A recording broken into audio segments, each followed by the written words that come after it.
the spiciest memes. I'm Marissa, Roberto. And I'm Brody Moore, and this is how the show is going to work. Producer Tyler's got 2 minutes on the board for each topic, and we will present and possibly, likely, argue. Luckily for all of us, there is a mute button only to be used when someone gets out of line. Oh, that's right. It's about to be Brody, I think. But shout out to chat, because we like it when you call us out when we're wrong and praise us when we're spitting truth. So let's get to it. Okay. We got to check out, shut up, Brody. Let's check out our top stories out of control because, well, I'm sure you've all seen it. The crab situation in Smash Bros. Melee during the grand finals of Pound 2019. An attendee, no longer, threw a dead crab at Hungrybox while he was on stage. The crab narrowly missed Hungrybox's head, who cursed at the crowd after he demanded to know who threw it. The tournament organizers have since found the culprit, who they say has been permanently banned from Pound events. His name has also been shared with other TOs, which may result in bans from other tournaments. Brody, do you think this punishment fits the crime, or do you think it was maybe a little fishy? I think they should go that route. You know, like, so the whole story is like you find your kid smoking a cigarette, so you make them smoke a whole pack of cigarettes so that they're sick of it and never smoke another cigarette. Yeah. You should have just made him eat like 40 crabs. I don't know. So he feels so sick that he'll never want to touch a crab again. I feel like that might be abuse, though. Like, I'm pretty sure you can't do that to another person. Throwing a crab in someone's face is also abuse. No, but then the TOs would get in trouble for doing that. Like, that could be a lawsuit in itself. That would be funny. Yeah. And I feel like maybe the Melee community should get some of that going, possibly. Can we just start let's live stream that. To this guy? All the TOs should just mail crabs to this guy's house. Mail crabs? Yeah. But in all reality, I think that they handled it the best they could, really. I mean, honestly, who throws a crab, right? Like, for real. You shouldn't be throwing anything at like the only thing. Don't throw things ever at anybody ever. No. Water balloons. Okay, water balloons if are you're okay. in a water balloon fight, for sure. If you're in a Nerf gun fight, absolutely. Paint gun, all that stuff. Yeah. Yes, you're set up to do that kind of stuff. I hope you're not throwing your paint gun at people. But okay, just whatever. Anyway, the point is that this was wrong. I feel like it feels for Hungrybox for sure, but he's also gotten a lot of play from this because like this clip has been shared now across sports as well. It's kind of jumped over to the scene, and I find myself in comments just fighting with sports people, making fun of the fact that this guy's number 1 wearing a jersey, number 2 playing a video game for money, number 3 like these people in the crowd, it smells anyways. That's why nobody noticed there was a crab in the crowd, a dead crab. That's so good. Like, it's the Cade. If there's any esports scene that you can say that about, Smash is. I come from it, but Smash is by truth the one that you can do that, man. I've talked about it before, man. We've had like BO bouncers to make sure people don't get in if you smell. Well, they clearly didn't have a BO bouncer here. How did the crab get in? Now we need to have a crab bouncer. Well, and I want to know, like, was it in his pocket, and how long was it in his pocket for? Oh, apparently he was showing it off. Oh, he was showing off the crab. And people losing money matches had to kiss it. Are you serious? Yeah. Oh my God. It was a thing. Don't throw crabs at people. Don't bring crabs. Just don't bring crabs. Life lesson. Brody, just continue. In other Smash news, Super Smash Bros. Ultimate Stage Builder has been out for a few days, and in that time, of course, several inappropriate stages have made their way to the highest rated list. These include stages built to look like genitalia or sexual acts, terrorist attacks, and other images that are inappropriate to say the least. Remember, Smash Ultimate is rated for everyone 10 and up. Yeah. Do you think Nintendo should be dealing with this, or just they put it in, or should they just let it run? No. Oh, excuse me. Nintendo has often and always been known to take care of this stuff. That's why there's been no voice chat in any online play with Nintendo. Or is that just because they don't know how to do online? Well, is it incompetency? That could be it. Or is it intentional? Well, maybe, ¿por qué no los dos? Why isn't it both? Like, why can't they? Maybe it is a little bit of incompetence because they don't have the means to actually channel all of this and control it. I'm concerned about this because, kids are playing these games, and I don't know. I feel like when you go to Nintendo, you better be PG. You better be G-rated. So the fact they're getting away with this stuff, although when I was playing, what's it called? The one with the guns, the paint. Why can't I think of it right now? I don't know. Oh, I'm just want to let you suffer. Splatoon. Thank you, Tyler. No, why did you help? You're the worst. No, when I was playing that, like, people would often leave, kind of dirty messages in the flags because you leave messages everywhere. Nobody was cleaning that up. Yeah, but this, like, okay, fine, genitalia, whatever. Like, we're all, high school kids at heart. We think that stuff's funny. We're all 5-year-olds. Right? Yeah, exactly. But like the terrorist attack stuff, that's so messed up, and there needs to be a line there that Nintendo needs to step in. I don't know. I think if you're gonna let some things slip, you gotta let it all slip. I mean, here's the thing. It specifically says online play not rated by the ESRB. Because now you can just take hands off and you made this tool. You cannot tell me no one at Nintendo said, this is a great idea. Everyone's going to make really, heartfelt and really good levels that are going to, just speak to great. Oh my God, shut up, Brody. Honestly, think about all the families out there. Think about the parents that have bought this game for their children that actually sit and then let them just hang out with their Switch and they're alone with it. There's no parental supervision at all. This is on Nintendo 100 because Nintendo is marketing itself as a family tool, as a family game, as a family device that you can use all together. Kids of any ages can play. And Smash Bros is one of those games for kids, especially with all the characters in there too. Like, are you kidding me? Kids are just gonna jump in and see something so insidious. They're going into stage builder or playing someone else's stage. That's not okay, man. I'm not okay with it at all. Nintendo needs to step in and do something. You're unmuted now. I see your face. You need to say something. What? I spoke it. You just called out the whole Smash community and called them kids. No, I didn't. Feel about that? No, yeah, I didn't. I'm saying there needs Children's to be. party game.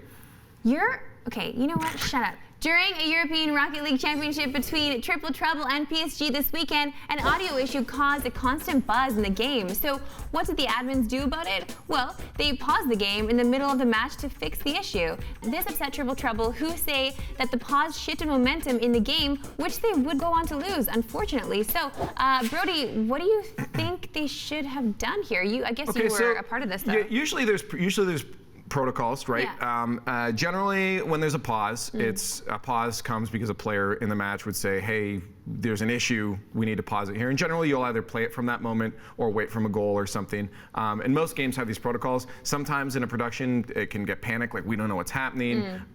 Whoever makes the call, who knows? But the one thing I can give context to you, and then I'll get your thoughts on it, was I was actually there, so I saw from Chazette, who was on the save, was going to be the guy taking the shot. So it wasn't going to be a goal anyways. Okay. Yeah, I could see it. Chazette was on the wall, was going to get to it first. Who knows, it could have turned around into a play. Yeah. But Chazette was there, so it wasn't like it was stopped on a goal that was about to happen and taken away. I mean, Triple Trouble did win, even if they were going to get the goal. So they did win the whole series anyways. But it was a save by Chazette. So there's your context, and you can make it as you will. Okay, yeah. I just feel like if there's going to be a pause in game, it should happen at the end of the game. I feel like that's when those pauses and maintenance things should happen.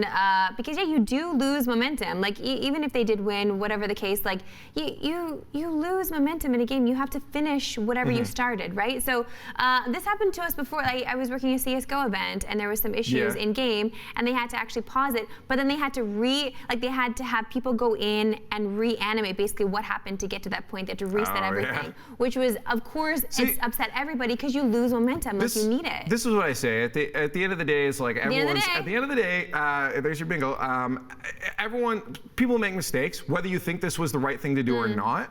At the end of the day, you have to look at any esports production in the world and understand there are going to be things that you like and don't like, and maybe you'll disagree with a decision, but it's going to happen. It's going to happen inevitably in any esport you're watching, right? Of course, but think of the player, think of the momentum, and wait until the end of the match, at least. Like, they've been playing it this way for so long, just let it finish. You're telling me to think too much. I don't like doing that. So we're going to move on. Lastly, Epic Games has once again divided the Fortnite community with its newest change. Surprise, surprise. This time, Epic has disabled Reboot bans in competitive modes for the foreseeable future after a bug was discovered that caused them to affect the standings. The announcement came a day before the Fortnite World Cup Duo qualifiers were set to begin, which meant teams had to come up with new strategies to deal with this sudden change.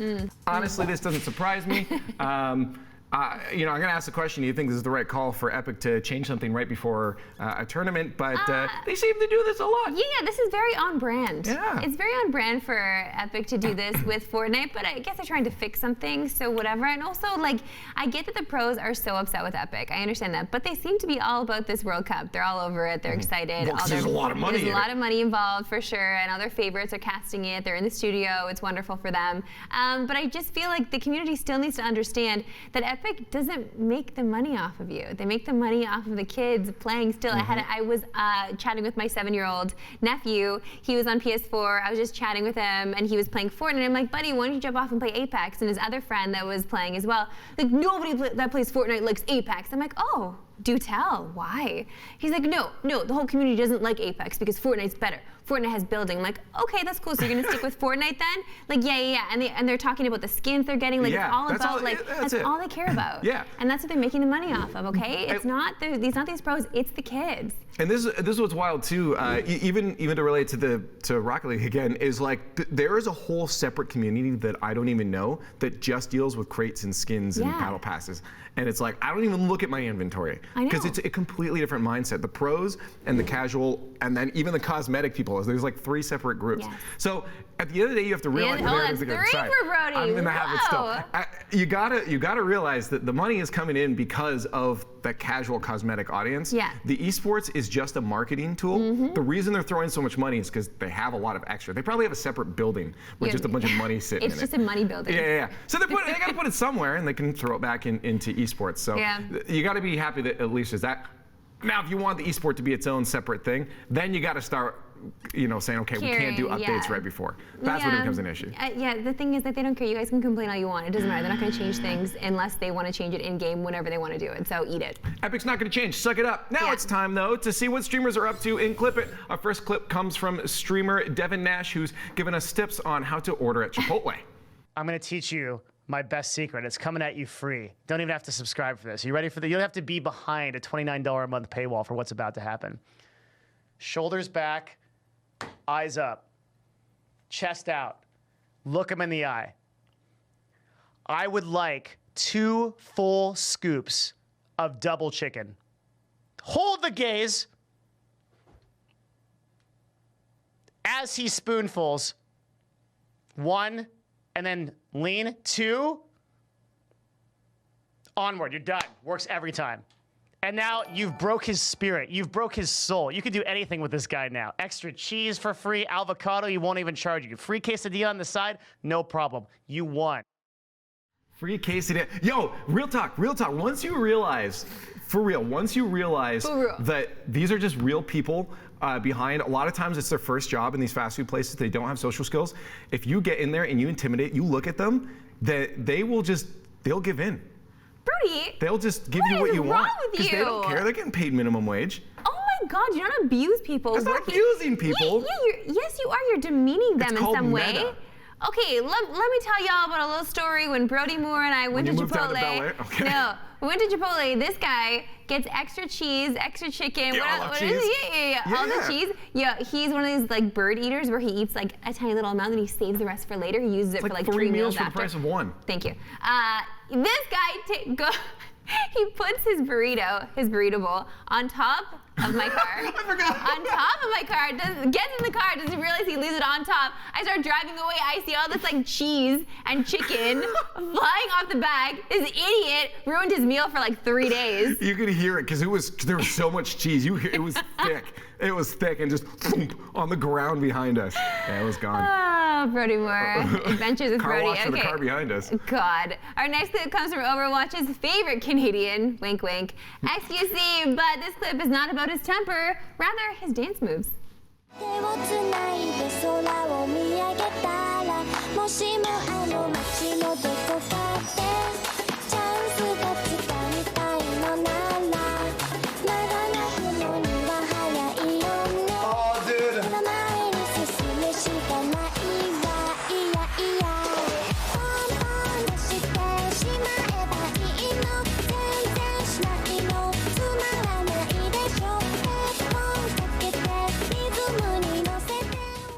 So he's definitely practiced that because he knew the moves that were coming up. Yeah. He was still bad at it. Okay, so you feel like it was bad. I don't get this guy. Yeah, I don't get this guy. Like, obviously, I'm not his audience. End this whole thing by summarizing, I don't get XQC. No, I just the same with like a lot of other streamers or a lot of other people that are very negative, like including Keemstar. Like I don't even like want to bring him up at all, but he's just like the bullies, like the negative Nancy, like the people out there that are just like you're a stain in our society and communities. Like you're making people around you also kind of D-bags that are treating other people the same way you treat people, and it's not okay. It's bad karma. I love that you're able to go into a rant from him being all cutesy. Yeah. And be like, no, this is the truth about XQC. Oh, I don't know him personally. That's the thing. Is like I only know the persona he puts out there. The same with Keemstar. Like we don't know these people legit. They could be really nice people, but they had to pander to the lowest common denominator of the people that like subscribing to them. I'm gonna go ahead and say that you didn't like the dance. If this is what no, monologue resulted in. He could have been better. Lisa and I will show him what up. Let's take a ride now on the Twitter train because it's time for Profound Thoughts, where we take the things the pros are talking about and spitting out of their mouths and onto their Twitter timeline. The first post comes from Melee Pro Mango, who sent out a few tweets following his latest performance, especially this weekend of tournament play. This was the last one. He says, last tweet, ROFLLL, people who make fun of me for not winning for a while, shut your jabroni ass up. You've never won doo-doo in your life. You can hope to accomplish half of what I have. I make more money. Arguably more handsome, smarter too, you dumb bee. I censored some of that for you, by the way. I mean, Tater's gonna Tate, obviously, but do you like the way he called out his haters? That's almost a case of us being a sore winner. Right? Yeah, well, he didn't, Well, he didn't win the whole thing, but like he did better than he has been doing. And I don't know, he's right. Like there's always the truth before that, his tweets were very complimentary, like thanking people, You can be right and a jerk at the same time. They are not mutually exclusive, right? What? That's how you live your life. Yeah. No. What? Yeah. But really, you gotta drive a point home sometimes. But really, no, that was just like you don't need to be all sour about it. You did good, but I want to see you keep doing good. If you're gonna have that attitude, you gotta keep doing good in future tournaments. Can't just be a one-off. Don't worry, he's got it. People have been skeptical. Anyways, next up, we're sticking with Melee because it had all the good this weekend. H-Box, being the main attraction, got even more attention in the days after. H-Box says, changing my tag to Liquid eSports Dude, and quotes Barstool Sports clickbait tweet saying, this eSports dude lost his mind after being hit by a crab. Esports Dude. Yeah, I know. Esports Dude. Also unfair. I think he was justified. So he freaked out. Yeah. He's like, who threw this crab? Which is understandable, honestly. I feel like he behaved the way anybody would behave if they got a crab thrown at them on stage after performance. I would be friggin' livid. As any esports dude would react, I think he reacted. Probably. As any esports dude. I love how out of touch there are still, like, so much of this world just doesn't understand You should see the replies. Like, on sports sites or whatever it is, even on TSN's Instagram, like, I'm going under and just commenting under people that are like, ho, dudes that play video games. I'm like, haha, he works more than you. Like, eat it. And like, people understand. Yeah, and this is a profession, okay? Get on board or get the heck out of here. Our last profound thought is one that comes from, well, one of the esports OGs. Yes, I'm talking about Red Eye. He doesn't want to touch you, okay? He says, dear esports fans at events, I don't shake your hands, but I'm not trying to be rude. It's more about hygiene for me and for you. A fist bump is good, though. P.S., just think about how many people I'd have touched before you if I shook everyone's hands. One of us might be unwell, straight up. And then Sir Action Slacks replied, lick me, Paul. And then Red Eye responds, come to Papa. I know. That is a good way to deal with if anyone, maybe someone's criticizing, oh, look, Red Eye didn't shake my hand. Yeah. That's a good way to deal with it. Yeah, you're right. That's a wonderful way to deal with it. He's just being honest and real, and it's true. Like, fist bumps are okay, but shaking people's hands, this is why people always get sick after conventions, after any kind of LAN. There's usually a lot of illnesses that get spread because people don't wash. You gotta wash your hands, and also don't go to events when you're sick too. I feel like I'm gonna get a little something because friggin' Green Skull came to the... You called him out? Yeah, wow. Straight up, Green Skull came to the Mortal Kombat event yesterday. He's like giving everybody daps. I'm like, oh, why aren't you shaking? Like, he's like, I can't shake your hand because I'm sick. I'm like, dude, you've been breathing all over me, like all around my drink. Like, why are you here? Go home. Just don't come to events when you're sick, okay? Like, it's not fair for anybody. I want to clip just that and send it. Hey, we talked about you, Green Skull. Why are you here? Go home. No, I love Green Skull. You just do what I do. Just don't get sick. Easy as that. Anyways, moving on to crowd control. This is where we show the best memes and stuff floating all around the internet. How could I come back to the show after being away for so long and not bring some Rocket League with me? There are some new tools for editing replays, and Fisho Kid got straight to action with the green screen tool.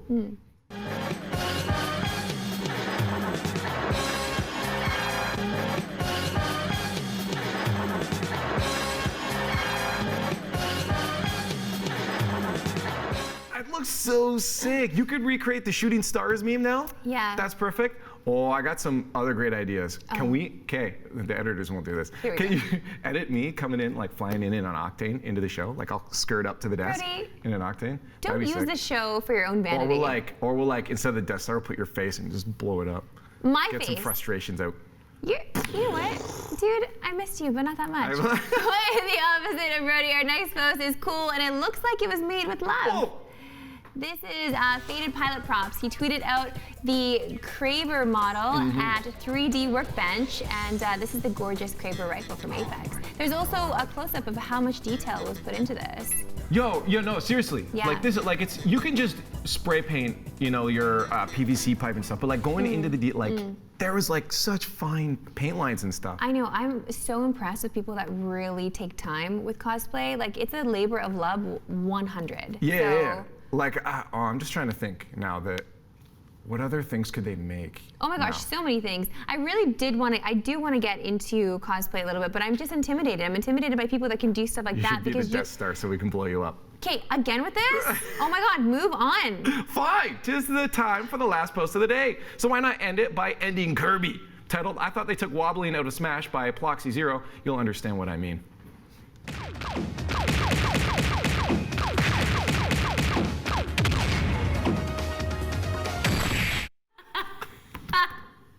The final smash too. Hashtag bring back wobbling, please.